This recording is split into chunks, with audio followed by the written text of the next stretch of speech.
Tapos ito yung sa front camera. So, okay na. Okay na lahat. So, masaya naman ako kasi na-install natin ng walang nasisira. Tsaka maganda siya, oh. Seamless. Mukha siya talagang... Walang wire.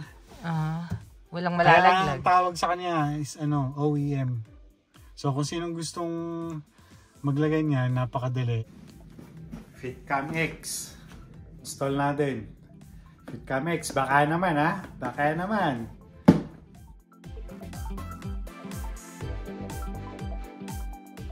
Ito yung loob niya. Bago natin lagay, pakita ko muna sa inyo. No? Parang unboxing ka lang ng sapatos, ha. Ito siya. Accessories. May kasama siyang mic?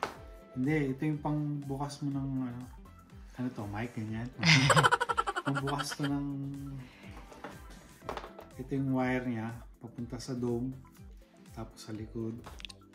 Ito di ko alam bakit may USB siya. Buksan natin ito.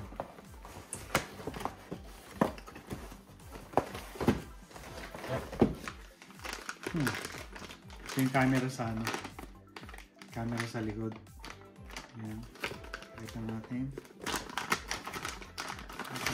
Oops. Mga clip niya. Camera sa likod. So, lagyan muna natin dito.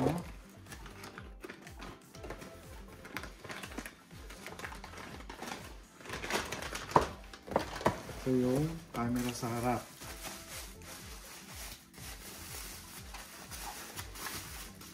Ito yung sinasabi kong mukha siyang OEM. Mukha siyang... Hindi mo siya marirealize na may camera siya. Bali, ayan. Install na natin. Babaklasin lang natin itong dome light. May dalawang screw dito. Tapos ito, tatanggalin natin. Dito natin lalagay yung camera. So, tatanggalin muna natin to. Natanggal ko yung dalawang screw. Bali, baklasin lang natin to. Gamit tong microphone. Itong microphone daw. Hindi ko alam kung anong tawag dito eh. Basta pangtanggal sa mga plastic to. Yan. Tsaka yung FitCam X pala, hindi lang siya para sa Honda Pilot. Marami silang model. Check nyo lang sa website nila, FitCam. Yan. Meron sila pang Nissan, Toyota, Honda, CRV, Civic, iba-iba. Kaya itong sa Pilot, naka-fit talaga siya para sa Pilot. Para sa Ridgeline, para sa Odyssey, may kanya-kanya silang mga model. So itong nabili ko, pang Pilot talaga. So tanggalin muna natin to. Dahan-dahan lang.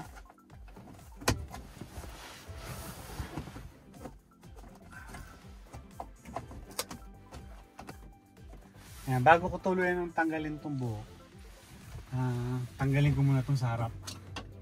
Ito. Ayan, bali natanggal na natin yung sa harap. Ayun. Ito siya, no? Tanggal na natin. Lahat naman ng clip lang, matatanggal siya dito basta dahan-dahan lang kayo. Ito natin. Ayun siya. Natanggal na siya. So, bubuksan na natin to. Dito natin padadaan yung wire. Yung wire niya. Sa dome light, dito natin sasaksak. Yan. Dahil tanggal na natin yung cover niya. Ito yung papalit natin ngayon. Ang cover. Ito na yung pangsaksak natin. Ayun. Ayun. Bali, ito lang yung ito lang yung yung mga plastic screw. Sila. Pinaklas natin. Tapos ito yung camera. Tanggalin na natin. Lagyan muna natin dito.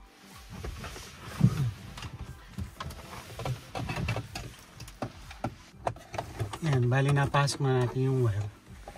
Ito yung wire niya. I-click lang natin ngayon dito. Bali, i-connect na natin yung dalawang wire na to dito sa kukuhanan natin ng power. Dito sa may dome, ito. Dome light. So ginawa ko, pinagdikit ko muna sila. Linagyan ko ng tape para di mahirap i-snake. So, ito na yun. So, tatanggalin natin ngayon to. Bali, natanggal na natin to. So, ito na. Ito yung parang pinaka-adapter niya. Lagyan natin to dito.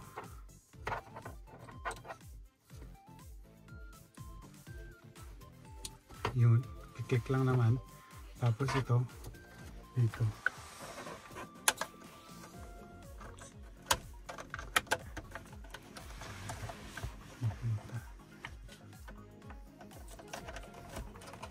Yun, nag-click na siya. So, ito na yung power niya. Tapos, pasok lang natin to. Ito. Pin to eh. Bali, 6 pin yata ito eh. Bali, nakonect ko na siya sa phone, no? Kaya lang, nagkakaproblema eh. Hindi ko alam kung paano. Siguro, yung sa settings niya muna. Kailangan ko muna i-fix ang settings niya. Tapos i-connect ko pa yung kukonek ko pa yung camera sa likod. Ayan. Nagbi-video na siya, no?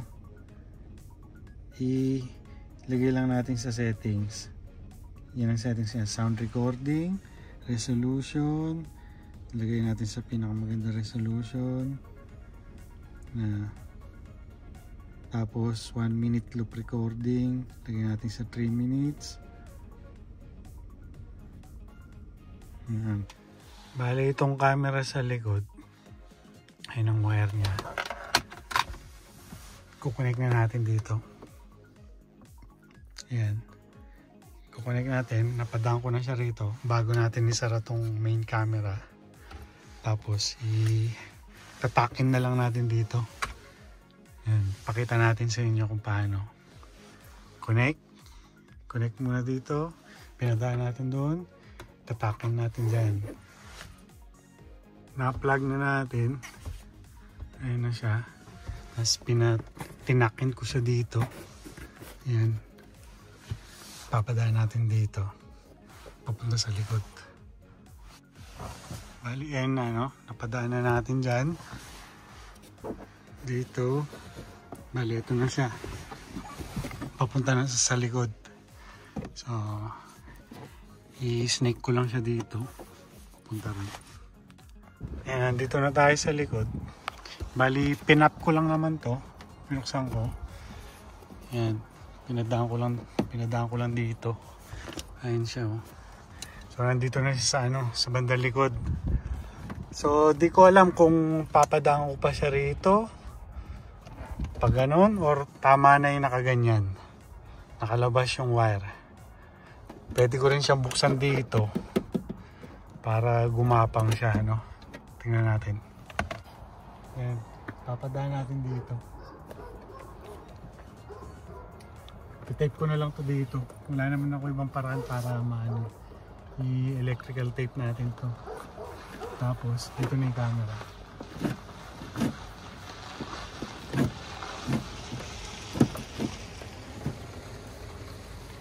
Bali, ito lang yung gagamitin natin para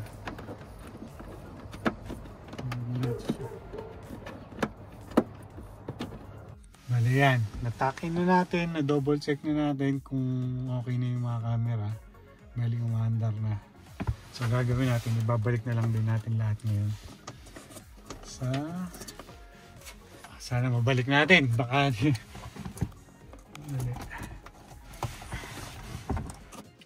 so ayan na siya, no? Yung functions niya. Ito na yung camera sa likod, ito yung sa harap. Bali, check natin. Ayan yung files niya. Check natin yung likod. Ito yung camera niya. Oh. connect na sa lahat. So, try natin i-connect lahat ngayon. Ako muna. Yan. Tapos ito yung sa front camera. So, okay na. Okay na lahat. So, masaya naman ako kasi na-install natin nang walang nasisira. Tsaka maganda siya, oh. Seamless, mukha siya talagang... Walang wire. Walang malalaglag. Kaya ang tawag sa kanya is OEM. So, kung sinong gustong maglagay niya, napakadali. Sundan nyo lang itong ginawa ko. Tsaka hindi lang siya pang trail sports na pilot. Marami siyang iba-ibang model ang FitCam X. Meron sa Toyota, meron sa Honda o sa lahat, pati sa mga truck. Hanapin nyo lang yung model ng sasakyan nyo. Halos ganito rin. Halos ganyang procedure din ang gagawin nyo. So, yun. Thank you for watching. Peace and love.